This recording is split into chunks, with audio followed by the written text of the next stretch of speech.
Tell me how you want it, yeah. Call me and I'm on my way. Tell me that you need me, yeah.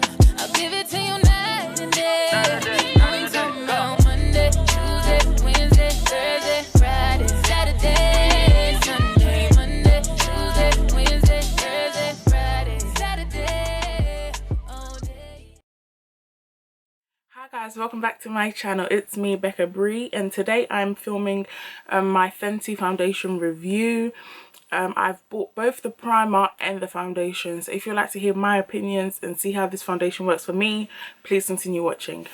Today I'm going to be doing a split face. I'm going to be using my normal primer and then the Fenty primer because I want to test how the foundation will work in my normal routine as well as how the foundation works with the primer. So this is the packaging of the primer. It kind of just looks like the old Fenty foundation bottle, and it looks like the primer before this one as well, the instant retouch primer, or is it the mattifying one? They all look the same. So the claims of this primer is that lightweight hydrating primer for normal to dry skin that instantly nourishes with a silky smooth formula that keeps skin comfortable all day while improving and extending foundation wear. So I'm just going to apply this primer onto this side of my face.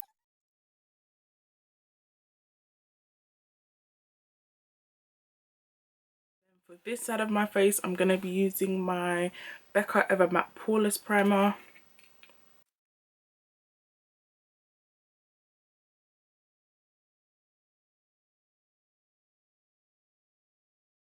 Off the bat, I can already tell that this primer is light as air. Feels like nothing's on your face, which is how a primer should feel. I feel like it's also just a bit tacky, which is good because that means the foundation is going to stick to the primer, hopefully. So then next we're going to apply the foundation and take it from there. This is how the foundation looks. So I got it in the shade 460, which is what I am in the foundation. Well, not this foundation, the other foundation and the concealer. So this foundation comes in 50 shades and it claims to be hydrating, medium to full coverage, long wear, cruelty free, and for normal to dry skin. Off the bat, I can already say that I'm not a fan of the packaging. I prefer glass bottles or foundation in a bottle because I can already tell that this is going to be difficult.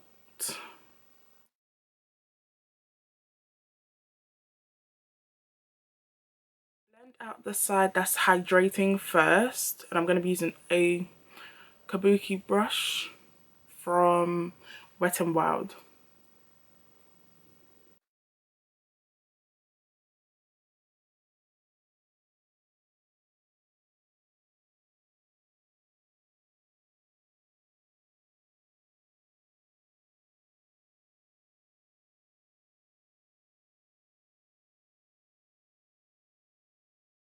The hydrating side looks, you can see it has a really luminous finish, which I really do appreciate.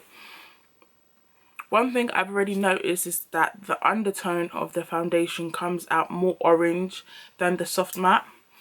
So I feel like the soft matte was more of a heavy red. Like if you go back to my old video, which I'll link in that eye thingy, you could see as soon as I put the foundation on my whole face, it had more of a red undertone. Like it made me look very red. So I kind of appreciated that because I like my foundations to look more red than orange.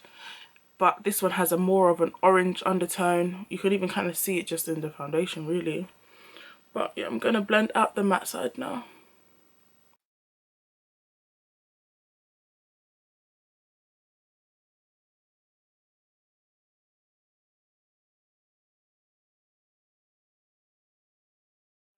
Sit for about 30 seconds now.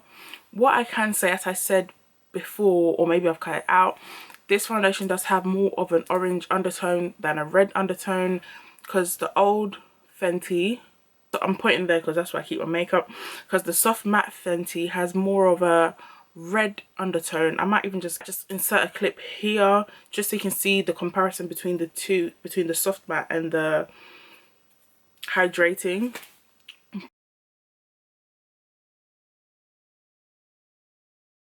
But so far so good. The only thing putting me off right now is more of the orange undertone, but I think I'm pulling it off pretty well.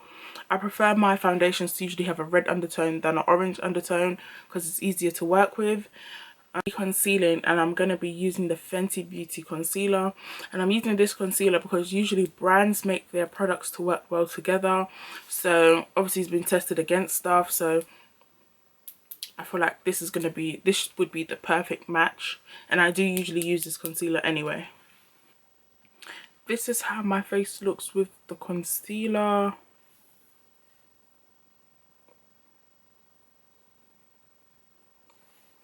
What I do have to say is that it blends really well with the concealer. It's not hard to blend, like it blends pretty seamlessly. To be honest, can you even see where I've concealed? Obviously because it's a brighter color you can see, but like in terms of lines or like too much of a shade jump, I think it blends really nicely and gives a nice finish. So next I'm going to be using my Fenty powder to set all my concealed areas, and this is how my face looks with this setting powder. It's like a flawless type of finish.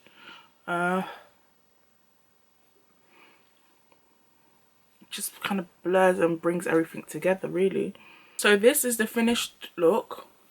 We can zoom in.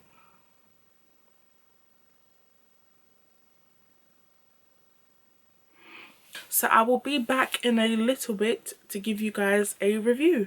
Okay, so the first thing I want to talk about is the claim that it is light as air. The foundation is definitely light as air. Like, it doesn't feel like anything's on your face, and as you're blending it out, it looks like skin. Like it's not thick, it's not watery. Especially for a dewy foundation, it's not watery at all. So I would definitely say tick, it is light as air. The second claim was that it's hydrating, and I think you guys can just tell off the bat that this foundation is very hydrating. Personally for me, it's a tad bit too hydrating. I don't really like the overly dewy look. I like a natural finish, like the soft matte. But what can you expect when you buy a hydrating foundation? You can't complain that it's too dewy, so because that's the whole purpose of the foundation, beloved. So I would say that this foundation is definitely hydrating. Another claim was that it's a medium to full coverage. I definitely do agree, it is medium to full coverage. This foundation is definitely medium to full coverage. I have applied 2 layers previously, and it's definitely a buildable foundation, and it definitely did give me full coverage, so I would definitely give it a tick for full coverage. And the final claim is that it is long wearing. I've worn this foundation before, so I have worn this foundation before for about 4.5 hours, 5 hours, and I can definitely tell you that especially for a hydrating foundation, this foundation is definitely long wearing. And it doesn't even give you, like, I feel like pretty much throughout the day that I did wear it, I pretty much looked the same. And come back to you guys maybe around the same time. I might even insert the clip here.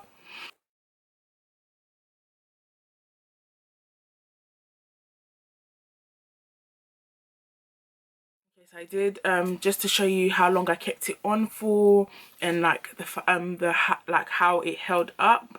But when I did wear it, I definitely did have to say it's long wearing. So the two things that I noticed that were a bit different is the primers. So I feel like the matte side gives me more of a blurring effect. It gives me more of a like a perfected type of look. Like, can you tell what I mean? Like, it's more like more blurred, more put together, whereas this side, it's more like skin. It's very natural. Like, it is very natural. Like, I don't know if you can tell, but this side gives me more of a like a up done makeup look, and this side gives me more of a like a natural makeup look. I'm not sure if I've said it, but when I applied the foundation, it genuinely looked like skin. So I'm not surprised about that. And I feel like because one of the properties of this primer is a blurring effect, even though this one says blurring effect too, I feel like because this is like a, I don't know how to put it, this primer is like a casting primer. So like it basically blocks everything out. I feel like obviously this is why it looks like it's a blur, more of a what's that word, more of a blur and more of like a perfected finish, whereas this side is more hydrating. Even though it does give me a bit of a blur, it's more hydrating, so it's focused on the properties of hydrating and nourishing your skin. So that is my views on this foundation. As you know, when I review a product, I either give it a hit or a miss, and I would personally have to give this product a hit. I would recommend it to people who do want a natural finishing foundation. However, I personally would not be buying this foundation again. I feel like, for me personally, as I said, it meets all the claims, so everything it's saying it does is great, and I feel like it's very good for somebody who wants this type of look. But as for me, that's not what I would prefer. I prefer more of like a soft matte finish, you know, like a soft matte finish, like a very natural looking but a bit matte, a bit of a glow type of look. So I'm just personally not a fan of hydrating primers. Oh, sorry, primers. I'm not a fan of this hydrating foundation. So yeah, this product is definitely a hit. I would definitely recommend it to people who want that type of finish, or want like a natural light foundation, like something that's basically like second skin. But as for me, I will not be purchasing this foundation again, but it's something definitely that I would recommend to people who want a hydrating primer or foundation or dewy look. So yes, that's all about the foundation. The primer is holding up really well. I can also say that the primer is long wearing, as it claims to be, and I do feel like it is very comfortable and nourishing on the skin. Like when I put it on, sorry, I hope I'm not talking too fast. Like when I put the primer on, it felt good on my skin. It felt like, kind of had like a cooling effect type of thing. So I can say the primer is long wearing. The primer is definitely, like I said, it felt like nothing was on my face. And yeah, I would definitely give the primer a hit as well. Thank you all for watching. I hope you all enjoyed this video. If you did, don't forget to give me a thumbs up. Don't forget to subscribe to my channel down below. Comment other stuff you'd like to see me do on my channel. Don't forget to add me on all my social medias. It's always in the description box, and sometimes I forget, but it should be at the end of the video too. And I will see you all in my next one. Bye guys.